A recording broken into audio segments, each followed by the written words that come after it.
Shalom peuple de Dieu. La deuxième partie, toujours dans les textes, 1 Samuel chapitre 4, les premiers versets jusqu'au verset 9. Dans la vidéo précédente, on a maté on a lobaki déjà, comment on a ndengeni Israël baké combat, les Philistins. Ils ont tué 4000 hommes dans Israël. Et Israël, ils sont allés dans Silo pour récupérer Arche Alliance. Arche Alliance, qui est pour la victoire pour que Nzambe a délivré Biso. Bible Zoro Babongo. Alors, plus rapidement, on a toujours Kende, cri dans Israël, tant Arche Alliance est. Bakri abana Israël na camp et comité na ngamba ba Philistins et les Philistins bazaki la kokama kota la ndenge nini.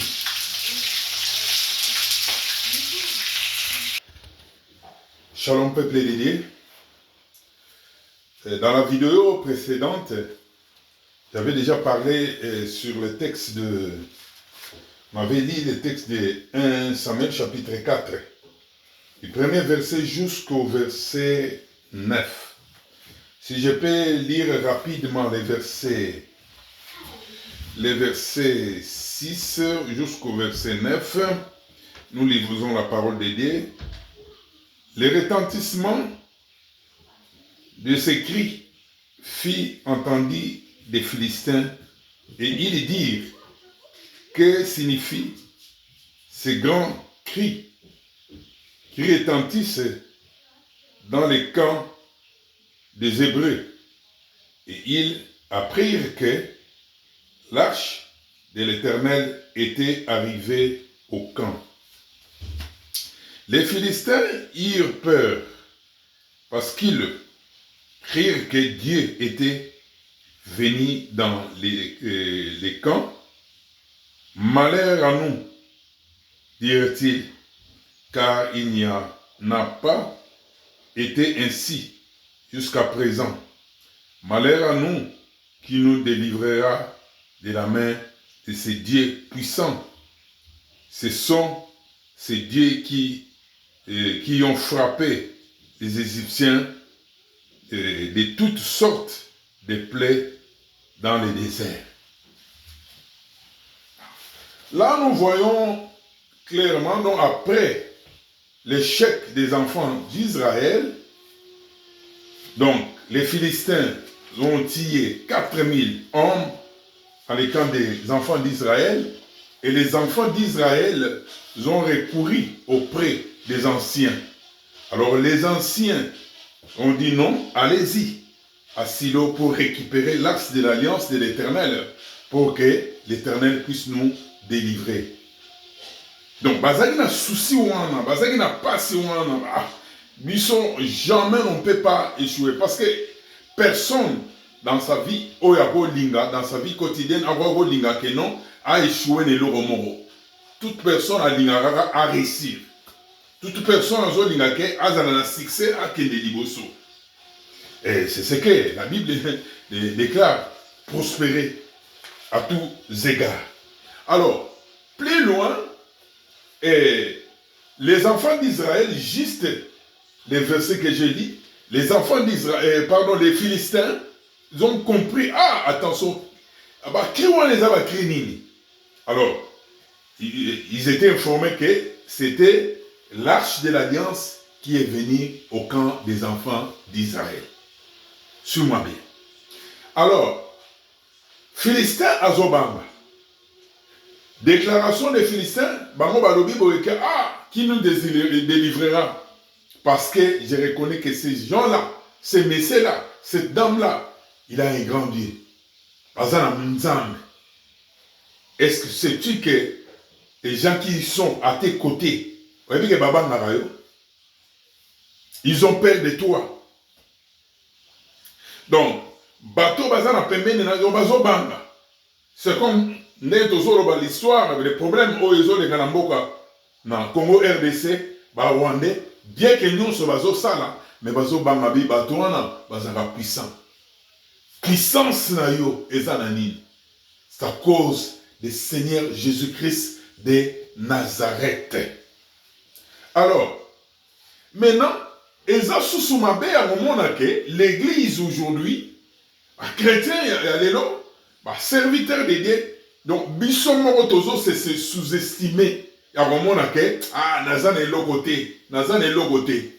Même mouna l'anniversaire, azo mona attention, muto azana quelque chose. Et on a dit na yebisa yo ke mabundisa yo pona nini.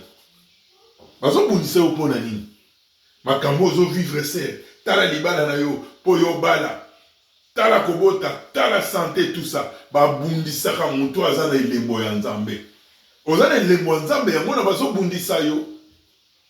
Mais bien que ça, bah, Philistin, bien que avancé, mais le Seigneur a malam, si on peut faire un pas en arrière dans les livres, il y a 1 Samuel chapitre 3, qu'on avait déjà dit les versets 11 jusqu'au verset 15, où Dieu a pris la décision, il descend, il parle à Samuel, parce que Samuel s'était retiré, il était en prière, Dieu descendit pour parler à Samuel, le prophète Samuel. Nazo pinir na koyeli. Parce que bananaye, baza correctité. Et ces mêmes enfants, au fini la fine, baye govan na pemeni ya arche ya nini ya alliance. Bango baye govan na chair, bango baza na chair. L'abomination. Bible zolo baboye dans Matthieu chapitre 15, Matthieu chapitre 24, les versets 15.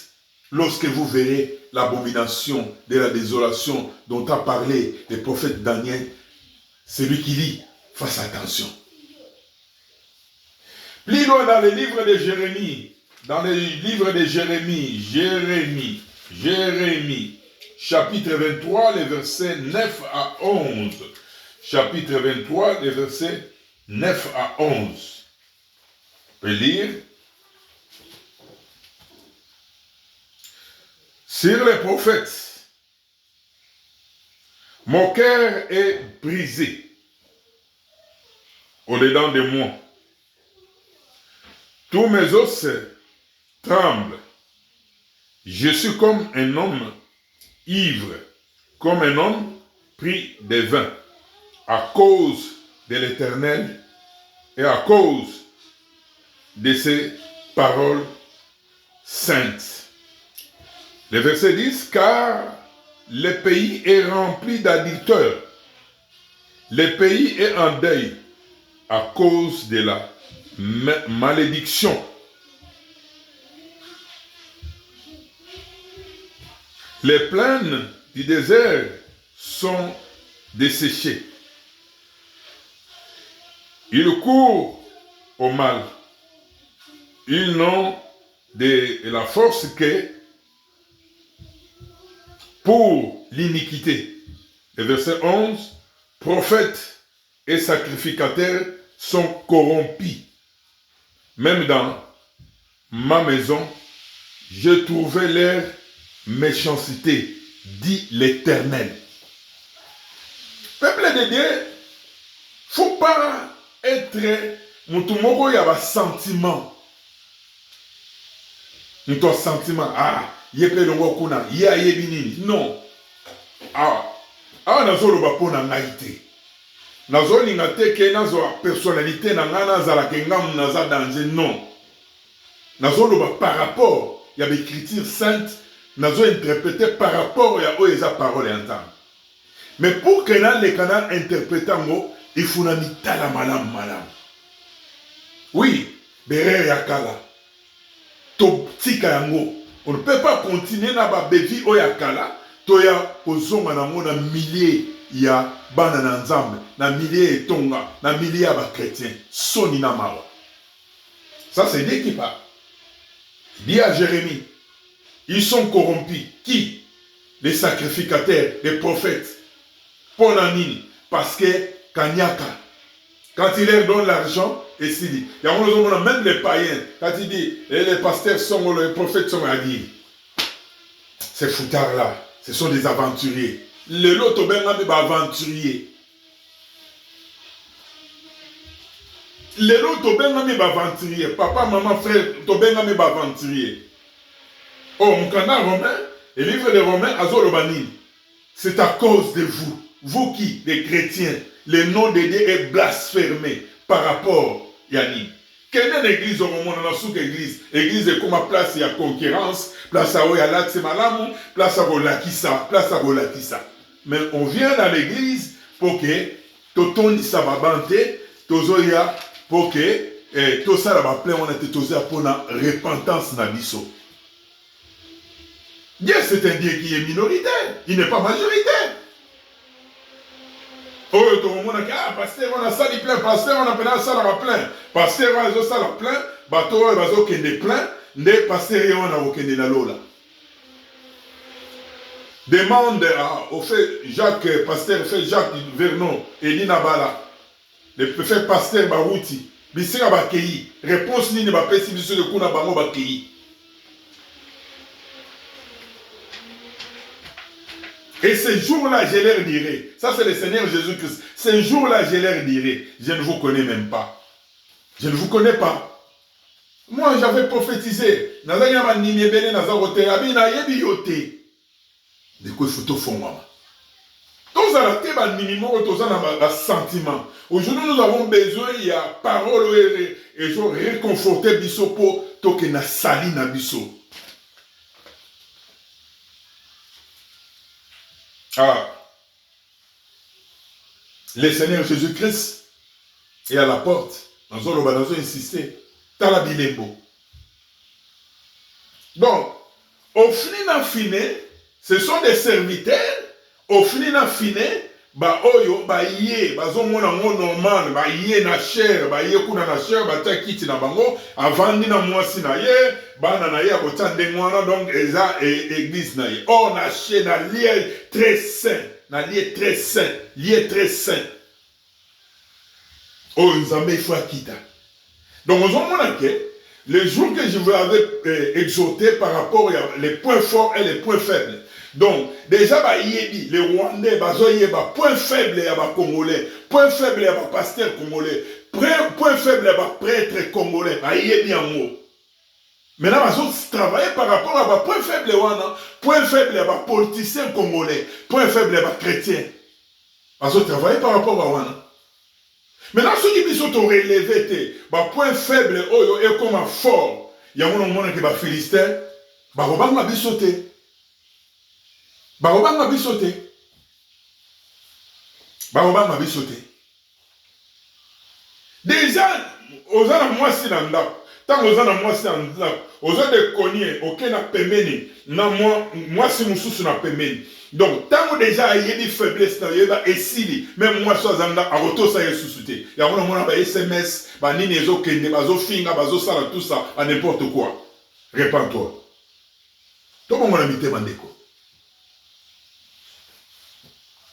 L'habit ne fait pas les moines. C'est pas que mais dans le moment où Nzambe azana colère. Pourquoi? Israël baza oyaye. Yo ozali oya Nzambe mema na maboko. Maintenant le problème c'est quoi? Parole oyo la Nzambe azana besoin atteindre la berger au malam. Oya zolo ba l'ainsi dit l'Éternel pour que le peuple abato Nzambe basala nini basala sauver. Pour que le peuple Nzambe basala sauver. Oza liloko ya mutuya. Congo eza na nkita, eza na biloko ya mutuya, mais biso moko tozo ebate valeur ya mboka na biso. Pourquoi? Ba or ba richesse wana nyonso et ya Europe te. Pourquoi ekene na zite? Pourquoi ekene na Rwanda te na kena bamboka mosusu? Parce qu'Akab, j'avais parlé la fois passée, Akab, oui, Akab a convoité vigne ya Naboth. Parce que tu as convoité vigne à Naboth, azo lula vigne à Naboth, yé azana mote, bien que royauté, bien que mbongo na azana mote, azo linga somba, a pesa yesu sous vie, moussa pesa mbongo ebele. Naboth a lobi jamais, jamais, jamais. Pour na boli mboka, nde ya mono zo mona, diaspora bazo telema non. Pour na mboka na biso non, mutu nyonso non. Mais tant que vous avez un mutu azo fongola, ma boko azolo ba n'importe quoi c'est que mutu wana aza munguna. aza munguna. Oko vana dans l'église, oko vana dans le quartier na yo. Les enfants qui sont des mini, les enfants, fazer, bazola la libanda, bazana ba situation à passer, mais on est passé à zolo, moi je ferai quartier. C'est bien, ça bazolo ba quartier. Tolani même la prière, basali na nzambe basali, mosusu alobi toujours senga ke, oui, nzamba pambola biso apambola biso lisusu. Mais quand le Seigneur, tant bazolo pambola bino, eloko nini oyo malam, oyo bino bosala. Eloko nini zosala. Même biloko ngo ba prêtre wana catholique wana ozomona ba social ba oya liboso ba yaki social.